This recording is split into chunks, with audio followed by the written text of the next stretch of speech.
Right now on Working for You, plans are in the works for a giant residential tower in Pacific Beach well beyond local height limits, how neighbors are responding and why this could be getting the green light. Plus, a warning for renters. We'll show you how we helped a local college student avoid some exorbitant fees. And a victory for parents, how they got a stop sign installed near their school after initially getting rejected.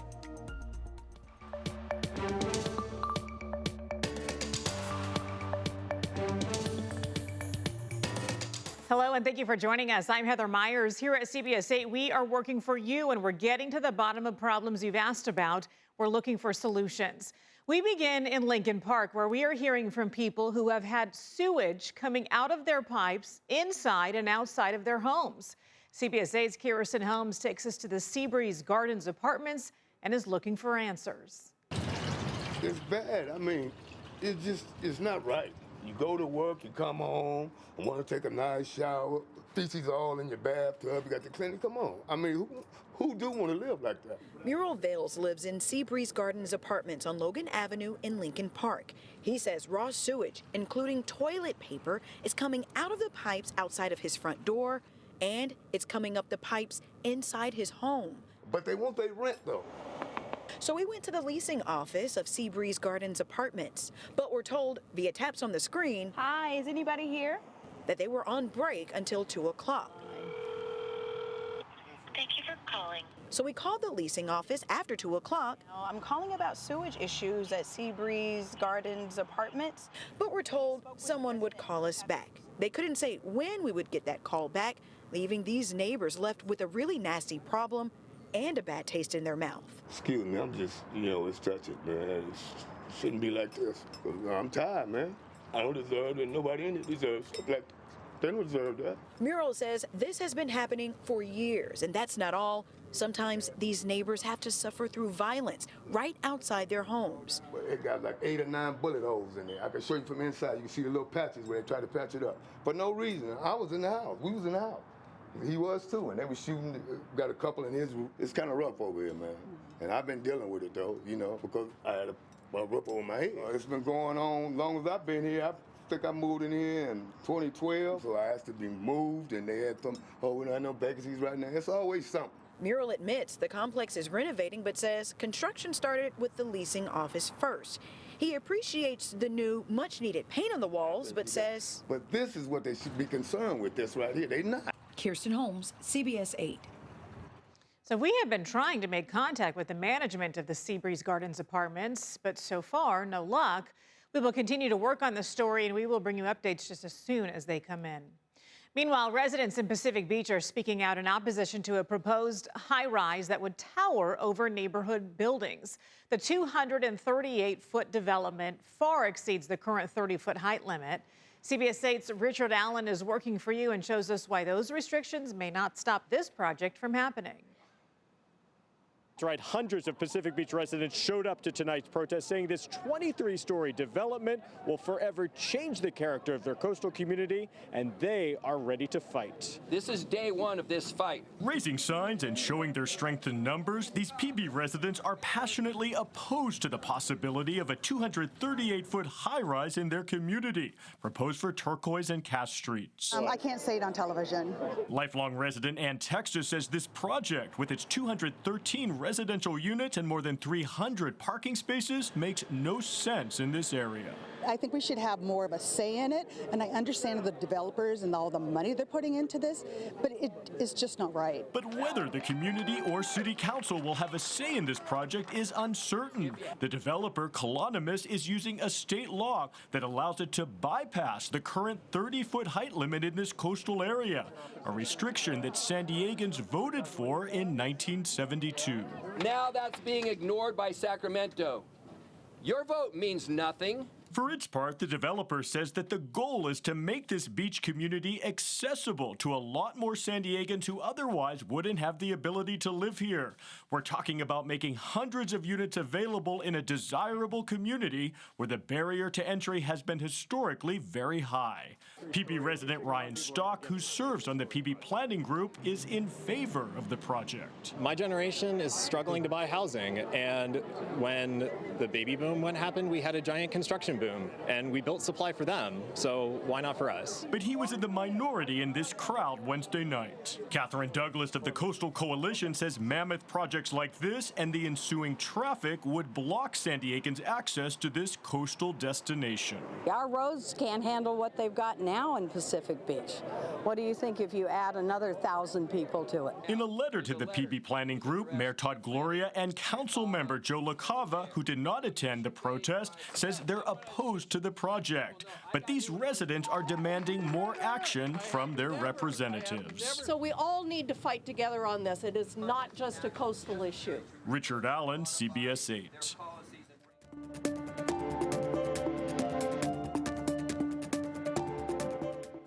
The County Board of Supervisors is supporting a plan to provide more air purifiers to people in the South Bay affected by sewage odors. They voted in favor this week of purchasing thousands of air purifiers. The San Diego Air Pollution Control District will distribute the devices, which will cost about $2.7 million. The California Air Resources Board will reimburse that money. Board Chair Nora Vargas says the goal is to hand out 10,000 air purifiers. Parents in San Diego's Kensington neighborhood, they're breathing a sigh of relief after the city agreed to install stop signs outside of Franklin Elementary School. It's something that they began pushing for last year.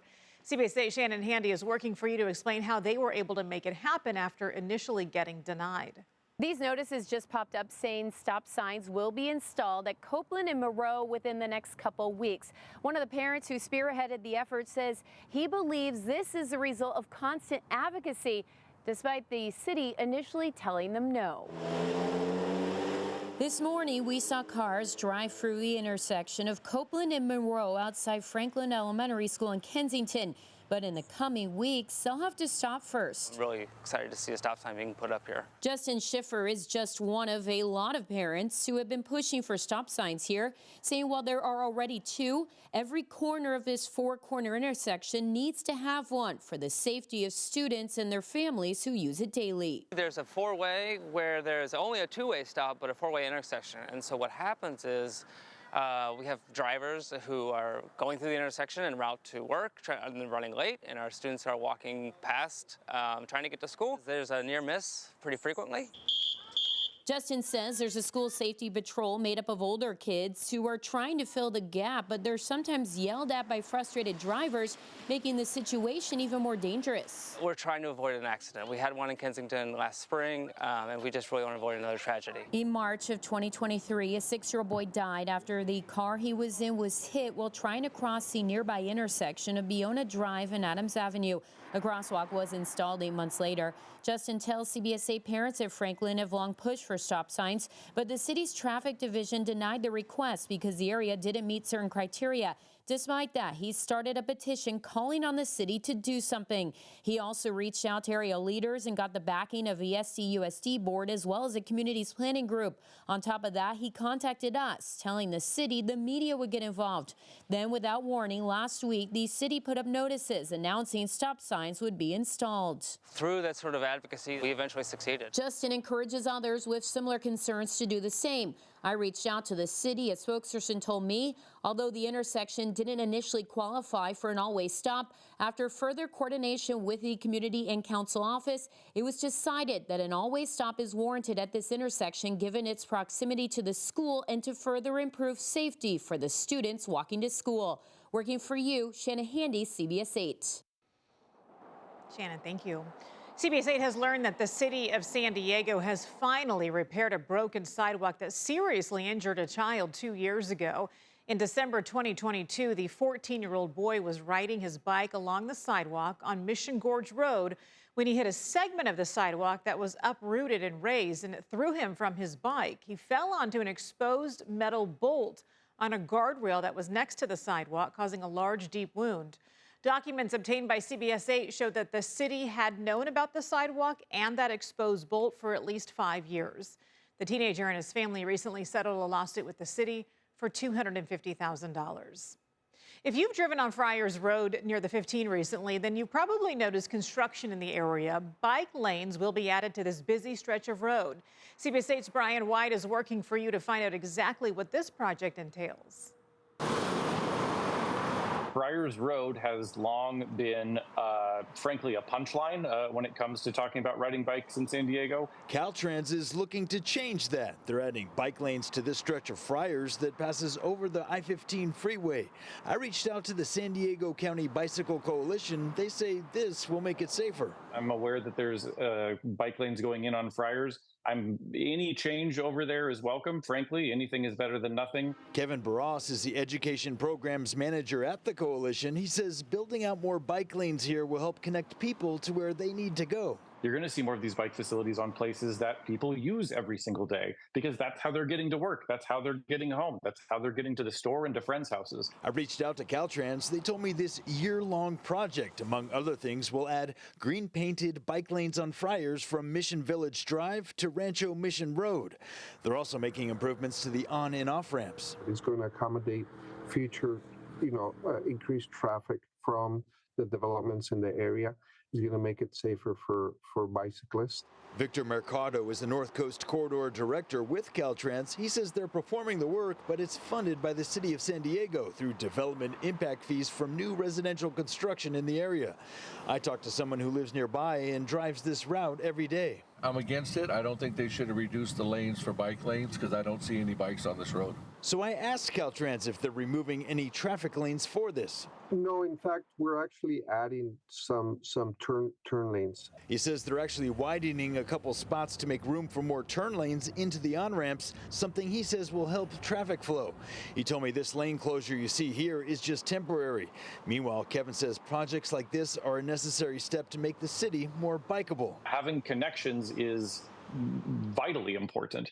An interconnected series of bikeways is something that makes more people use it and makes them more useful. The cost of the whole project is $8.3 million. That includes the freeway ramp work as well as the bike lanes, and they hope to be finished by November of next year. Working for you, Brian White, CBS 8. Still to come, a warning for people moving out of a rental. When we return, a local college student hit with some expensive fees. We'll show you what happened after we got involved. Plus, progress on the fire-damaged Oceanside Pier. The work happening right now and when it could wrap up. And don't forget, we want to look into the issues affecting you and your community. Email us at workingforyou@cbs8.com. We'll be right back.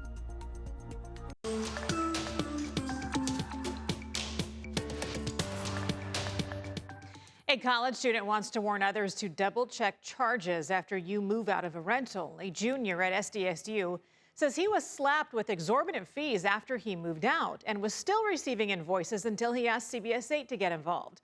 Our Abby Black is working for you to tell us what happened. A third-year student at San Diego State University says that when he moved out of Fraternity Row, he received a $1,000 bill in damages that he said were overcharges. He and his mom fought back to get them removed and couldn't until they reached out to CBS 8 for help. That's when we started working for you.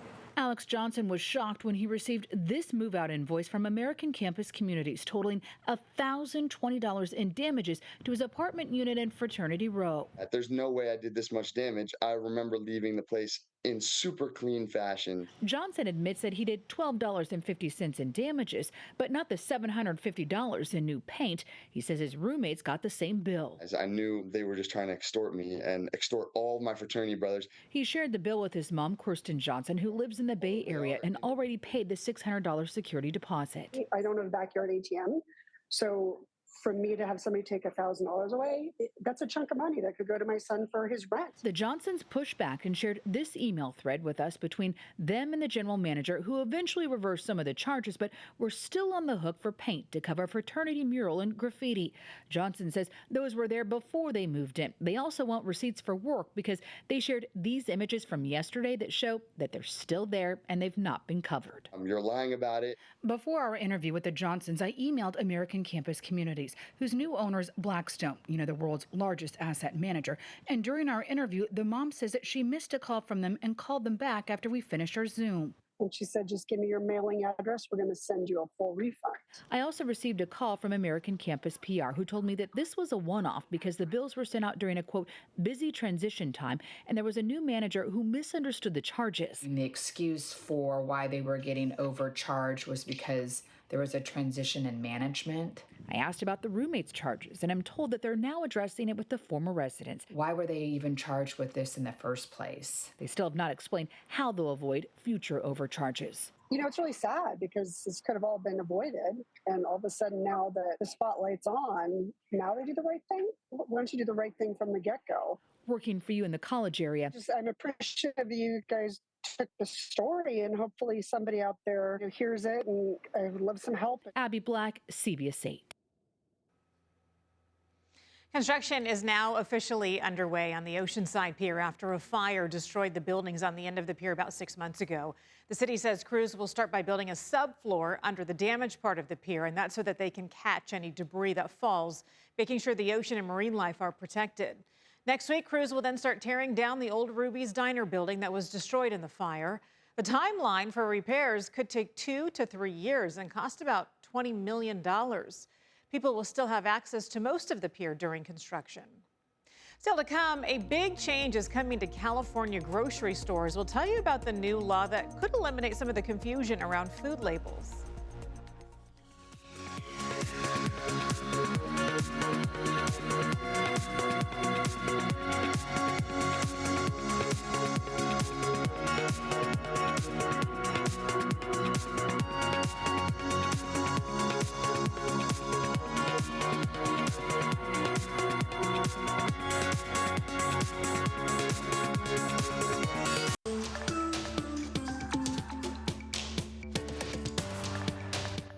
California will become the first state to ban labels with a sell-by date on the packages of food. Governor Gavin Newsom signed a bill that will make packaged food expiration dates more clear to consumers. CBS 8's Alex Lai is working for you and shows us what the new labeling law will look like. How long is an item good for if it has a sell-by date? This new law is meant to clear up confusion about expiration dates and also help reduce food waste. Best Buy, Sell By, Use or Freeze By, and even Enjoy By are just a few phrases listed on food packaging. Some items even just have a date. I do think sell-by dates are confusing. I think maybe best if used by dates would be a little bit clearer. Yeah, it is kind of confusing, and it should be at least tell us more clearly what date it's going to expire. Jacqueline bought an item that had a sell-through date listed. Yeah, that's kind of weird how they labeled that one. Starting July 1st, 2026, manufacturers will only be allowed to use 2 different labels. Best if used by will indicate an item's peak quality date, and use by will represent a date for product safety. All other food safety and quality phrasing will not be allowed. The U.S. Department of Agriculture's Food Safety and Inspection Service says even past the listed date, products that don't show signs of spoilage should still be good to eat if handled properly. AB 660 is also designed to help reduce food waste. The USDA estimates that 30% of the food supply is lost or wasted by retailers or consumers, and part of that is from throwing away wholesome food over confusion of the dates listed on packaging. I have thrown things away and then go, you know what, I think that was good. But some people aren't as bothered by the various labels. Well, as long as there's a best by date or a sell by date, yes, I'm okay with it. Yeah, I think because of the inconsistency of it, it kind of creates a little confusion, and so leaves you up to your judgment. At the state capitol, the bill received bipartisan support, and there is hope other states will follow suit and even perhaps catch on at the federal level. Alex Lai, CBS 8. That's going to do it for us. Remember, if there's something you would like us to look into, you can email us at workingforyou@cbs8.com. Thanks for joining us. See you next time.